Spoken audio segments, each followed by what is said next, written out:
Dave, we're speaking ahead of this weekend's game against Celtic. Firstly, how's the aftermath been following Tuesday night? I think we've quickly moved on now. I think straight away after the game, the disappointment's there. We're in the next day anyway, so we're able to go over the debrief, looking at the game.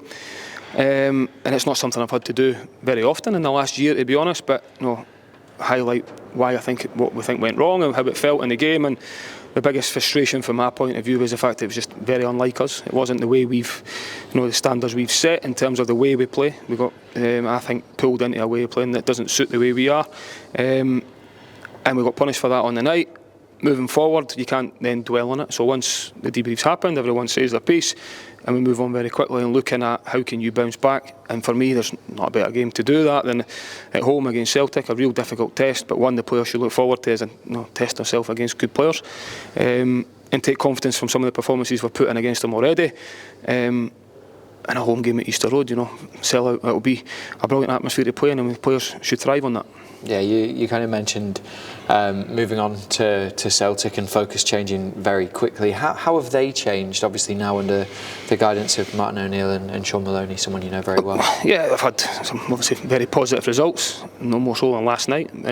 Winning away in Europe's not something they've been as consistently doing, so to go and do that was a massive result for them last night, which is good for Scottish football as well.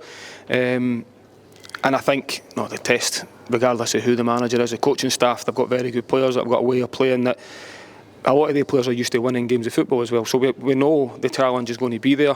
If it is to be their last game as in charge, with Martin O'Neill's last game, we want to make sure it doesn't end on a high. And I'm sure he'll want to be the opposite. But that's the challenge for us and the challenge for the players, to make sure we start the game as well as we can, on the front foot, and try and put Tuesday night right on Sunday. Yeah, you got a point, obviously, at Celtic Park earlier this year, a really positive result at Easter Road last season as well. How can both of those games really add that extra confidence and belief into the group? Well, that's the key word for me. Belief is the big one. You need to believe you can go into the game and win. The players have demonstrated already this season that we weren't as free-flowing going forward in that game when you think back to some of our recent games against Celtic. But defensively very good. There's probably a bit more of a balance as to could we carry more of a threat. I certainly think we'll see that at the weekend. And the belief will be in the players to make sure, and the game plan will be there to make sure we go and give everything we possibly can to win the game. And I think that should be all the belief the players need. And as I've already said, it's a brilliant game for the players to test themselves. And I think with it being an early kick-off, live on the telly, full house, no better atmosphere to go and play in. Yeah, you mentioned full house, obviously back at Easter Road. How helpful is it from your perspective to have Hibs fans in all four stands at the ground?